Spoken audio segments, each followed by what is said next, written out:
Hello guys. So আজকে এটা আমার কোনো রেগুলার যে ভিডিও সচরাচর এসে থাকে মুভি রিভিউজ এর ব্যাপারে বা কোনো লেটেস্ট আপডেটস বা বক্স অফিস কালেকশন সেগুলো নিয়ে নয়। তো আমার সাথে একজন রয়েছে, যা ওর নাম হচ্ছে অভিশঙ্ক গোস্বামী। তো আপনারা একলব্য ছবিটা দেখেছিলেন, তো একলব্য নিয়ে অনেকে পজিটিভ রিভিউ দিয়েছে, অনেকে নেগেটিভ রিভিউ দিয়েছে, অনেকে অনেক রকমের মতামত আছে। বাট একলব্য সবাই অ্যাকশনকে কিন্তু অ্যাপ্রিসিয়েট করেছিল, স্পেশালি ক্লাইম্যাক্সে যে অ্যাকশনটা ছিল, সেখানে ওয়ান টেক সিকোয়েন্সেস গুলো যেরকম ছিল, আমরা রিসেন্টলি ওটাকে রি আপলোডও করেছিলাম, সেখানেও কিন্তু প্রত্যেকে অ্যাকশনের প্রশংসা করেছিল। এবং all credit goes to this guy Abhishank. Abhishank ওটা পুরো কোরিওগ্রাফিটা করেছে এবং অভিশঙ্ক ছিল, এবং তার সাথে প্রশান্ত দা বলে আরো একজন ছিল যাকে জ্যামিদা এনেছিল।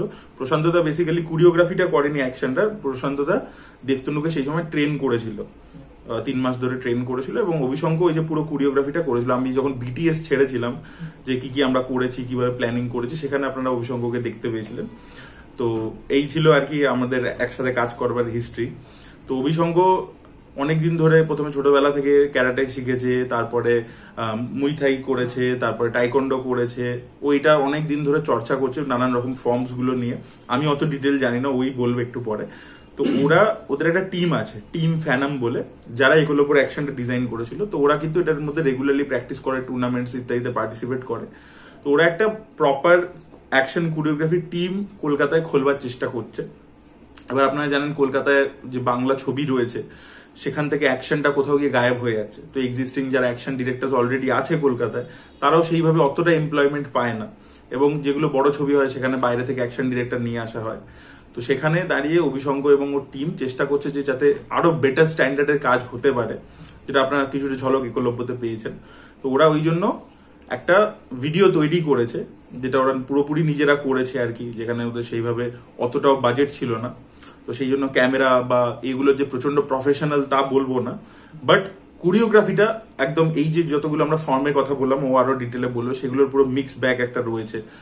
তো সেটা আমার চ্যানেলে আসতে চলেছে খুব শীঘ্রই। তো সেই ভিডিওটা, যেটা পুরোটাই একটা অ্যাকশন বেসড ভিডিও, সেটা আমরা রিলিজ করব, এবং সেইটার ব্যাপারেই আমরা এই ভিডিওর মধ্যে কথা বলতে এসেছি। তো সবচেয়ে প্রথমে অভিষেক, তুমি যদি নিজেকে ইন্ট্রোডিউস করো, তোমার টিমের ব্যাপারে বলো একটু। নমস্কার দর্শক যারা দেখছেন, আমি অভিশঙ্ক গোস্বামী আমার নাম। আমি বাঙালি ঘরের ছেলে। আমি ছোটবেলা থেকে মার্শাল আর্টসে আছি, অ্যাথলেটিক্স, স্পোর্টস, এগুলো আমার নিজের একটা আলাদা জনার বলে মনে করি না, আমি নিজের মধ্যেই মনে করি। তো আমি ছোটবেলা থেকে অ্যাকশন জিনিসটাকে ভালোবাসি। আমি দেখেছি ছোটবেলা থেকে একটা প্যাশন জাগে যে মার্শাল আর্টস করবো, কিন্তু মার্শাল আর্টসের আমাদের অনেকগুলো ডিপার্টমেন্ট আছে, অনেকগুলো জনার্স আছে, অনেকগুলো ফিল্ড আছে যেখানে লোকেরা নিজেদেরকে এস্টাবলিশ করে, বিটা ট্রেনার, বিটা ফাইটার, কোনো টুর্নামেন্টস, কোনো চ্যাম্পিয়ন। তো আমি বরাবর সেগুলো থেকেও নিজেকে একটুখানি আলাদা মনে করতাম, মনে হতো কিছু একটুখানি ক্রিয়েটিভ যদি করা যায় এটা নিয়ে। তো আমার স্পেশালি অ্যাকশন ফিল্মস দেখে ছোটবেলায় আমার নেমলি ইন্সপিরেশনস টনি জা, তারপর তাক সাকাগুচি, জাপানিজ একজন লেজেন্ড আছেন, ব্রুসলি অফকোর্স। তো এনাদেরকে দেখে আমি নিজেকে মনে করতাম যে ওই জায়গাটা তো আমিও ওখানে দাঁড়িয়ে হয়তো কিছু করতে পারি, সেই জিনিসটা আমার মধ্যে আছে। তো আমি চেষ্টা করি ছোট ছোট করে আগে শেখা, তারপর নিজের লোকজনের সাথে কথাবার্তা বলা, আমার বন্ধুরা যারা আমার ক্লাসমেটস, আমার সিনিয়র্স জুনিয়র্স, আমার ক্লাবে যারা প্র্যাকটিস করতো আমার সাথে। তো আস্তে আস্তে একটা গ্রুপ ফর্ম হয়। আমরা ছোটোখাটো ভিডিওস বানানো শুরু করি, মোবাইলে শ্যুটস করে, যেগুলোর কোয়ালিটি হয়তো অতটা ভালো হয় না। তো আমরা বিভিন্নভাবে ইমপ্রুভ করা শুরু করি আস্তে আস্তে। তো ফাইনালি যখন আমরা ফিল্ডে নামি, যখন করা শুরু করি, ভিডিওসগুলো যখন নিয়ে আসা শুরু করি, তখন বুঝতে পারি যে কত রকম জিনিস থাকে একটা জিনিসকে ক্রিয়েট করে অন স্ক্রিন আনতে, অডিয়েন্সের সামনে ওটাকে এস্টাবলিশ করা অবধি কতটা স্ট্রাগল থাকে, আর কতটা টেকনিক্যালিটিস আর ইমেন্স টাফ সিচুয়েশনের মধ্যে দিয়ে যেতে হয়। তো একটা অ্যাকশন সিন যার জন্যই বলা হয় কি যে মানে অনেকগুলো টাফ প্ল্যাটফর্মের মধ্যে একটা জিনিস যেটাকে করতে আর পুরোটা তৈরি করে অডিয়েন্সের সামনে আনতে গেলে হয়তো অনেক কিছুর মধ্যে দিয়ে যেতে হয়, যেটা তো সিনে দেখে বোঝাও যায় না। কারণ বিং আ মার্শাল আর্টিস্ট একটা মুভমেন্ট মাইক্রো সেকেন্ডের মধ্যে হয়, বাট সেটা নিতে হয়তো আমাদের 1 ঘন্টা 2 ঘন্টা লেগে যায় ক্যাপচার করতে। এক্স্যাক্টলি, যেটা আমাদের এডিটিং করার পর হয়তো জিনিসটা হয়তো 1 সেকেন্ড আমাদের চোখের সামনে দিয়ে শুরু হয়ে যায়। তো একটা এন্টায়ার 5-6 মিনিটের সিনকেও তৈরি করা যে কতটা টাফ হতে পারে, সেটা হয়তো অনেকেই বুঝতে পারি না আমরা যারা আমার স্ক্রিনে জিনিসটা দেখি। তো এরকম ভাবেই আমার টিমটা দাঁড়িয়ে ওঠে। এখনো আমরা ওইভাবেই চেষ্টা করছি কোনো কিছু করার। আর তোমরা কি কি কাজ করেছো একটু বলে দাও। এর আগে কয়েকটা ইন্ডিপেন্ডেন্ট কাজ করেছি, মেনলি অরিত্রদার একলব্যতে। আমি যখন আমাকে অরিত্রদার ডাকে, আমাকে দেবতমতে ইন্ট্রোডিউস করে, তো পুরো ফিল্মটা নিয়ে যখন কথাবার্তা হয় যে কিরকম ভাবে জিনিসটা না আমাদের একলব্য তো আমরা বললামই অলরেডি, বাট এর বাইরে তুমি আরো একটা মানে ওটিটি প্ল্যাটফর্মের একটা কাজ করেছিলে। হ্যাঁ, আমি করেছিলাম একটা টিকিল্যান্ড বলে একটা ফিল্ম এসেছিল, সেটা তো দেবতন উদয় কাস্ট ছিল। তো কয়েকটা ইন্ডিপেন্ডেন্ট কাজ করেছি যেগুলো এখনো পেন্ডিং রিলিজ আছে, একটা দুটো রিলিজ হয়েছে। তো সেখানে আমি একটা জায়গায় কোনো না কোথাও দেখেছি কি যে বাংলা ইন্ডাস্ট্রিতে যেইভাবে অ্যাকশনটা হয় আমাদের এখানে, হয়তো বাজেট বা মূলত স্বল্প রিসোর্সের জন্য হয়তো জিনিসটা সেই জায়গায় দাঁড়াতে পারে না যেটা আমরা আশা করি বা হয়তো এক্সপেক্ট করি। লাইক আমরা তো ফিল্মস সব রকমই দেখি, আমরা আমাদের বাংলার ফিল্মসও দেখি, বলিউডকেও দেখি, আমরা হলিউডকেও দেখি। বাট কোথাও না কোথাও তো বাজেট ইস্যু হয়, কোথাও না কোথাও তো একটা মানে আইডিওলজিতে একটা ইস্যু হয়ে দাঁড়ায়, যেটা আমি দেখেছি। কোনো পার্সোনাল ওপিনিয়ন্সে যাবো না, কারণ সবারই অনেক কিছু থাকে যেগুলো আমিও দেখেছি ইন্ডাস্ট্রিতে ঢুকতে গিয়ে। এখানে আমি চেষ্টা করেছিলাম এখানকার জিনিসটাকে কিছুটা হলেও চেঞ্জ করার, বাট হয়তো সেটা পুরোটা তো হয়ে ওঠেনি, চেষ্টা এখনো চলছে। আশা করা যায় হয়তো খুব শিগগিরই কিছু একটা হতে চলেছে বাংলায়, তো সেটা নিয়ে হয়তো পরে কথা বলবো। আমরা আমাদের টিমের ইন্ট্রোডাকশন খুব একটা বেশি দেওয়ার নেই, কারণ আমরা যেরকম নর্মাল কোনো অ্যাথলেটিক কোনো টিম হয় যারা একসাথে মিলে প্র্যাকটিস করে কোনো ক্লাবে বা কোনো মাঠে, কোনো পাড়ার কোনো জায়গায়, আমরা সেরকমভাবে শুরু হয়, এখনো সেরকমভাবেই হয়তো আমাদের চলছে।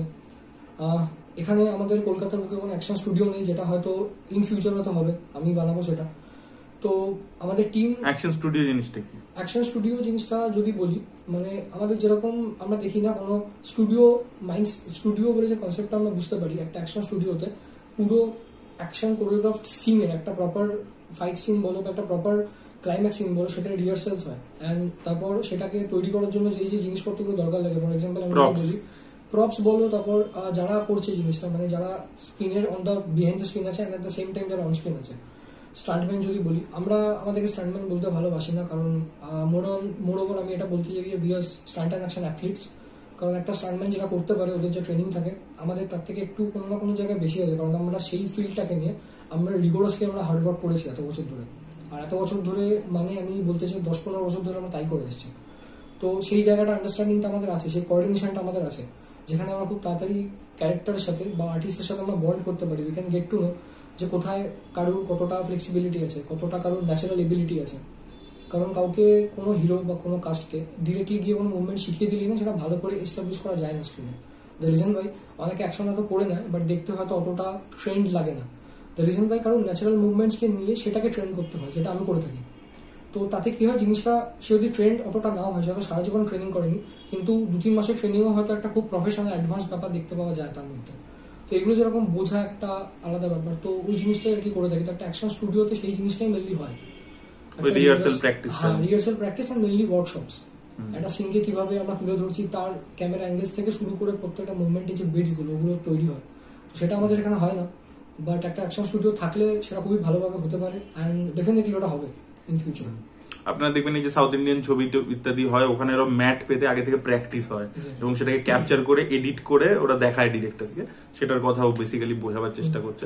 আর আরো একটা কথা হচ্ছে যে তোমরা যে এই যে ভিডিওটা বানিয়েছো পার্টিকুলারলি, যেটা আমরা রিলিজ করতে চলেছি আমাদের কামিং স্যাটারডে, যেটা হচ্ছে 1 মার্চ, সেদিনকে আমরা রিলিজ করব ভিডিওটা। আর তার আগে তার একটা টিজার, ছোট টিজার, সেটা আমরা রিলিজ করবো হচ্ছে কালকে, মানে 23rd অফ ফেব্রুয়ারি আমরা রিলিজ করবো। তো অভিষঙ্গ, এই যে পার্টিকুলার ভিডিওটা, এটাতে আমরা কি কি ফর্ম অফ অ্যাকশন দেখতে পাবো আর কি? এটাতে মেনলি একটা মিক্সড স্টাইল আমরা দেখতে পাবো, যেখানে আমি যদি ইন্ডিভিজুয়াল সাইজের নাম বলি, Muay Thai, wrestling, boxing, taekwondo, and at the same time কিছু আলাদা মার্শাল আর্টস আছে যেখানে ওয়েপন মেট্রিক সিস্টেমকে খুব বেশি করে প্রাধান্য দেওয়া হয়, স্পেশালি জিরো রেঞ্জ কম্ব্যাট বা ক্লোজ কোয়ার্টার কম্ব্যাট বলে আমরা যেটাকে বুঝে থাকি। গানস, নাইভসের একটু হালকা ঝলক আমরা দেখতে পাবো। অ্যান্ড আমি আরো একটা কথা বলতে চাই যে this video is mainly inspired from a movie, যেটা হয়তো জাপানে তৈরি হয়েছিল, বাট একটা সময় খুব নাম করে, আমরা সবাই জানি না, খুব একটা বেশি আমাদের ইন্ডিয়াতে ওটা প্রচলন হয়নি। মুভিটার নাম হচ্ছে রিবর্ন। ওটা তাকসাকাগুচি যার নাম বললাম, উনি ওটা বানিয়েছিলেন। তো আমি অনেকদিন ধরে ওরকম একটা কিছু করতে চেয়েছিলাম। তো যে নাইফ সিনসগুলো মেনলি আপনারা দেখতে পাবেন যে একটা অন্য টাইপের নাইফ ইউজ হয়, যেখানে যে নর্মাল ছুরি আমরা দেখে থাকি যেগুলো ফিল্মে ইউজ হয়, এই নাইফটার শেপ, ডিজাইন আর এটা চালানোর যে টেকনিকটা, যে জিনিসপত্রগুলো সেগুলো একটু ডিফারেন্ট, একটু আলাদাভাবে হয়, খুবই ট্রিকি অ্যান্ড খুবই একটু অন্য রকমের দেখতে লাগে। তো আপনারা সেটা দেখতে পাবেন। অ্যান্ড হালকা একটুখানি গান সেন্সও আছে আমাদের। আর বাদ বাকিটা পুরো হ্যান্ড টু হ্যান্ড, যেটা মেনলি এই যে স্টাইলসগুলো আমি মূলত বললাম সেগুলো দে আর রিভলভিং অ্যারাউন্ড দোজ স্টাইলস।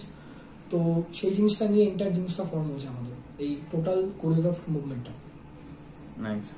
তো আমরা দেখুন, আমরা সবকিছু বললাম, তো কালকে টিজার আসছে, বাকি আপনারা যারা অ্যাকশন নিয়ে চর্চা করেন রেগুলারলি বা অ্যাকশন সিনেমা দেখতে ভালোবাসেন, যারা হয়তো এতটা ডিটেলে নিটিগ্রিটি বোঝেন না, বাট তাদের প্রত্যেককে বলবো আপনারা কালকে টিজারটা চেক আউট করুন। আপনাদের যদি ভালো লাগে নেক্সট স্যাটারডে মানে 1 মার্চ এটার ভিডিওটা, মেন যে ভিডিওটা ড্রপ করছে, ফ্রি অফ কস্ট ইউটিউবে অ্যাভেলেবেল থাকবে।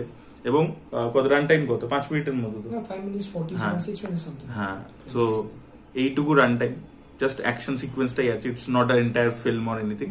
তো আপনারা অবশ্যই দেখুন। এবং ওরা হ্যাঁ, তো আর ওরা পুরোপুরি নতুন টিম। আপনারা যদি একটু সাপোর্ট করেন, সাপোর্ট করা মানে কিছু করতে হবে না, জাস্ট দেখলেন এবং আপনাদের যেটা মনে হচ্ছে, যা ফিডব্যাক অ্যাকশনটা দেখার পরে সেটা কমেন্টে যদি জানান, তাহলে কি ওরা একটু মোটিভেটেড হয় এবং এইটা দেখে আর কি ওরা যদি একটু কাজ পায়, একটু ওদের চর্চা হয়, ওরাও অনেকদিন ধরে চেষ্টা করছে, ওরা যেটা বললো, এবং ওরা কন্টিনিউসলি প্র্যাকটিস ইত্যাদি করতে থাকে। সেটা আপনারা কালকে টিজারটা দেখলে পরিষ্কার বুঝে যাবেন আমি কেন বলছি। এবং হালকা ফুলকা আপনারা একলব্যতে সেটা দেখতে পেয়েছেন, এটাতে আরো জিনিসটা নেক্সট লেভেলে গিয়ে আছে। তো অবশ্যই আপনারা চেক আউট করুন, এটাই বলার ছিল। আর আমি, আপনারা প্রত্যেকে জানেন, অ্যাকশন প্রচন্ড পছন্দ করি। আমি এটার সাথে কোনোভাবে ইনভলভ নয়, প্রোডাকশনটার সাথে আমি এটা তৈরি করিনি বা কিছু করিনি। অভিশঙ্ক বানানোর পরে আমাকে দেখিয়েছিল জড়চদা দেখো, তো আমি বললাম ইটস রিয়েলি গ্রেট, আমার তো খুব ভালো লাগছে। তো এটা একটা প্ল্যাটফর্ম মানে ডিজার্ভ করে, যেখানে আর কি এটা বেশি লোকের কাছে পৌঁছে যায়। তো তাই জন্য আমরা চেষ্টা করেছি একসাথে এটাকে যতটা ম্যাক্সিমাম লোকের কাছে পৌঁছে যেতে পারে। পুরো ক্রেডিটটাই টিম ফ্যানামের, অভিশঙ্ক এবং ওর টিমের, যারা এটা পুরোটা তৈরি করেছে। আমার এখানে কোনো ক্রেডিট নেই, I am just the presenter. এবং আমরা চাইছি যে লোকের কাছে পৌঁছে যাক। এবং অ্যাকশন আমার মনে হয় আমি যেটা প্রচন্ড ভালোবাসি, অভিশঙ্করা তো ওটার মধ্যে আছেই, আমি তো অ্যাজ এ ভিউয়ার দেখতে ভালোবাসি। তো আমি মনে করি যে প্রচুর লোক আছে যারা অ্যাকশন দেখতে ভালোবাসে, তাদের কোথাও গিয়ে এটা ভালো লাগবে, তাদেরও পছন্দ হবে, যেন আমার ভালো লেগেছে। সো আপনারা প্লিজ কালকে টিজারটা দেখুন, আর তারপরে 1 মার্চ মেন ভিডিওটা আসছে, সেটা অবশ্যই দেখুন। আমরা আপডেটস দিতে থাকবো আমার চ্যানেলে, সেটাই বলা ছিল। Thank you so much. Thank you. Thank you.